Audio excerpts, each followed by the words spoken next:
Chicos, buenos días. Hoy vamos a iniciar la segunda clase virtual de geografía, esperando que todos estemos bien por casa, ¿no? Y ya saben, hay que seguir las recomendaciones sobre aislamiento social para detener la pandemia en nuestro país, que lamentablemente está cobrando más víctimas, ¿no? Bueno, vamos a iniciar la clase del Estado y la geopolítica.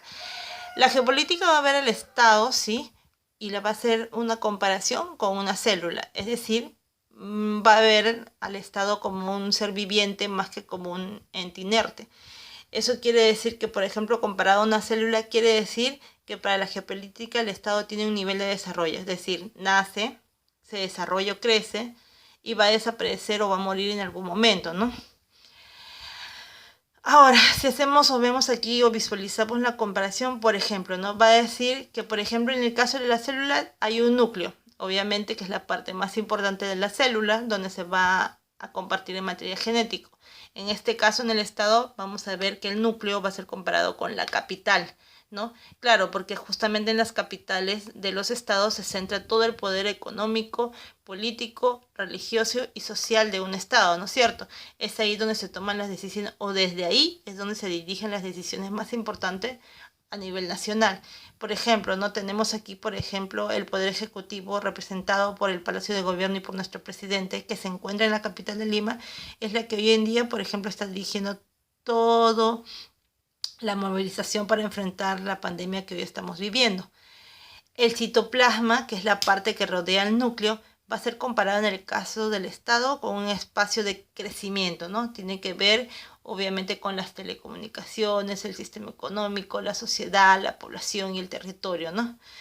Además, vamos a ver que también va a tener una parte externa, en el caso de la célula ya la conocemos que es una membrana la que protege el estado y en el caso del perdón, la que protege la célula y en el caso obviamente del estado las fronteras van a actuar como membranas, ¿no? Van a ser las zonas que van a determinar obviamente la soberanía de una nación, ¿no? Así tenemos entonces 4 elementos básicos según la geopolítica del estado, ¿sí? El Herland o núcleo vital, ¿sí? Que va a ser donde se van a potencializar las oportunidades que tiene el Estado para crecer o para desaparecer, ¿no? La población, las telecomunicaciones, ¿sí? El poder, ¿no? El poder de la soberanía, ¿sí? Etcétera. El Hirland o espacio de crecimiento tiene que ver con, ¿sí? El territorio. Las comunicaciones obviamente ya las conocemos, todas las formas de comunicarnos, las vías, la prensa, la televisión. Por ejemplo, hoy en día estamos utilizando mucho la comunicación virtual, ¿no? El WhatsApp, las redes sociales, las webs, ¿sí? Y las fronteras que van a resguardar la soberanía de un Estado. Las fronteras entonces sí es el contorno, es la parte externa que tiene el Estado y que la va a proteger y va a resguardar la soberanía de un Estado. Aquí tenemos nosotros nuestras fronteras, ¿no? El Perú y las fronteras, obviamente, ¿sí? Bien delimitadas con Brasil, con Colombia, con Ecuador, bueno, con el Océano Pacífico, con Bolivia y con Ecuador, ¿sí? Es importante que las fronteras demarcan la soberanía y el territorio de un país, ¿no? Claro, obviamente porque depende de la demarcación de ese territorio para nosotros poder aprovechar nuestros recursos y potencializar nuestro estado. El Hirland o espacio de crecimiento, ¿sí? Está determinado obviamente por todo el área geográfica, todo el territorio nacional, ¿no? Que incluye obviamente el espacio aéreo, el espacio terrestre y el espacio marino, ¿no es cierto? Las 200 millas que nos corresponden de, obviamente, el Océano Pacífico, ¿no? Porque ya sabemos que no nos corresponde todo el Océano Pacífico, sino ciertas leyes internacionales han determinado que tenemos 200 millas, ¿no? De poder sobre el mar peruano, ¿ok?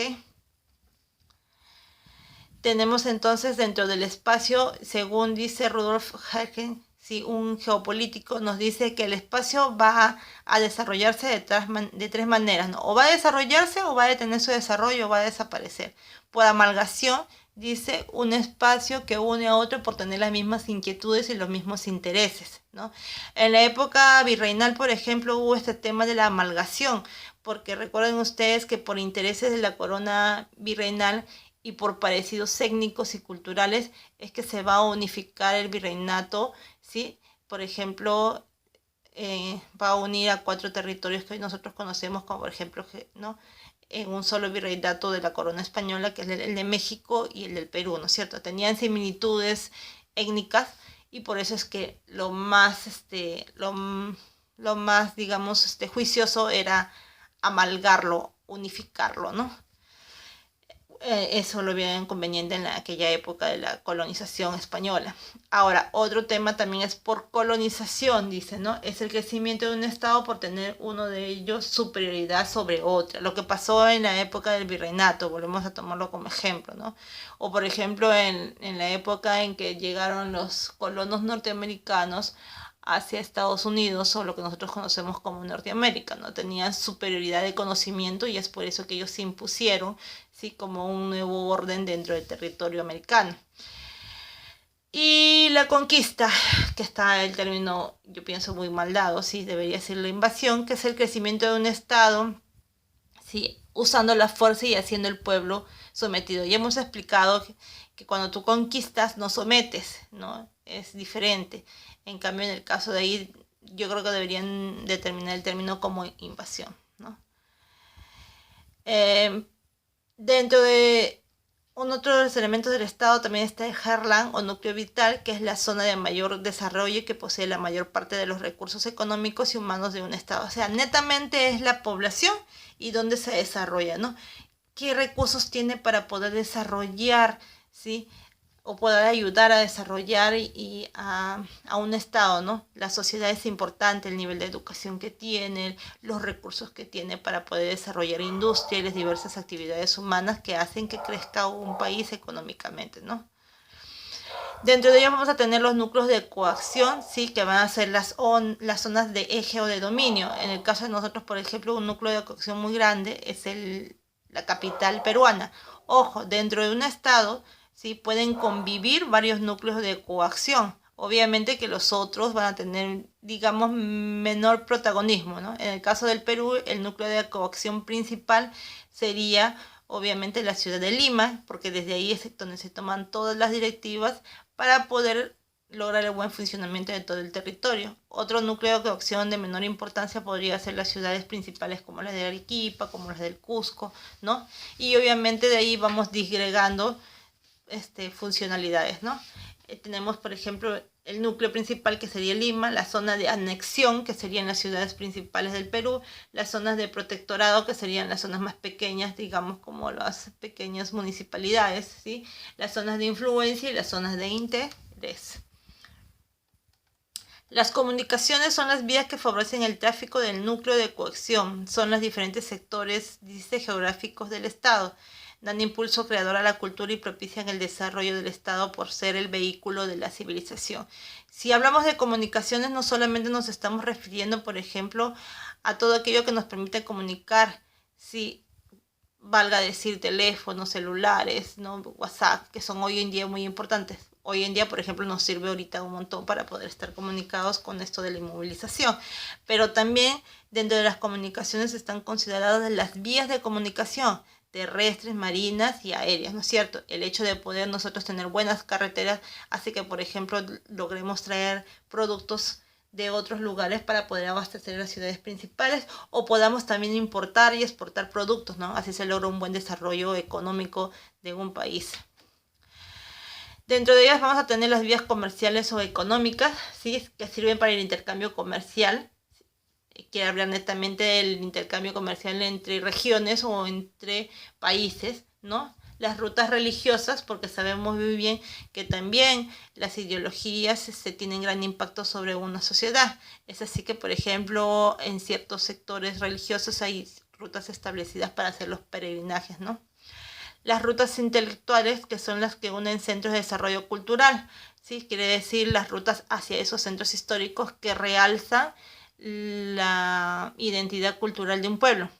Y las rutas políticas, obviamente, que son todos los movimientos políticos o los grupos políticos que tienen gran influencia sobre las masas, ¿no? Influencia de las vías de comunicación, dice, ¿por qué son tan importantes las vías de comunicación? Porque van a tener influencia económica, ¿sí? Porque van a permitirnos desarrollar el comercio y el intercambio de productos dentro de una región, dentro de un estado y entre estados mismos. La influencia espiritual, obviamente porque van a llevar las ideologías, ¿no?, de varios grupos religiosos, ¿no?, de un lado a otro a través de las vías de comunicación. La influencia militar, que nos va a servir obviamente para resguardar nuestras fronteras y asegurar el orden interno y externo del país. Y la influencia política, obviamente porque nosotros vivimos en un régimen político democrático, ¿no?, donde todas las ideas son bien aceptadas. Es así que en la influencia económica, lo volvemos a repetir para que nos quede claro, que la economía actual está supeditada a las condiciones que presentan las vías de comunicación para el desarrollo de la circulación, sea ella interna o internacional. Quiere decir, contar con buenas carreteras, contar con buenos puertos, ¿sí?, o buenos aeropuertos, va a garantizar el desarrollo económico de un país. La influencia espiritual es el orden interno que contribuye a realizar la unidad nacional. Recuerden ustedes que, por ejemplo, el fervor religioso es grande y une masas, ¿no?, unifica. La influencia militar, ya lo habíamos dicho, ¿no?, que es la importancia de las vías de comunicación y el acceso que se tiene a las regiones y a las fronteras para que pueda ser resguardado ¿sí?, nuestro estado, ¿no?, porque van a facilitar la movilización del ejército para resguardar las fronteras y así nuestra soberanía como país. Las vías de comunicación contribuyeron a la unidad política, en especial cuando los factores geográficos, físicos y humanos tienden a impedir eso, ¿no? Por ejemplo, ¿no es cierto? Si de repente un candidato no puede llegar a lo más recóndito de nuestro país, están los medios de comunicación que nos sirven para difundir las ideas políticas y poder, por ejemplo, elegir, o se supone que nos debería permitir elegir a un buen representante político, ¿no? Muchas gracias, chicos, por su atención y espero que hayan entendido la clase.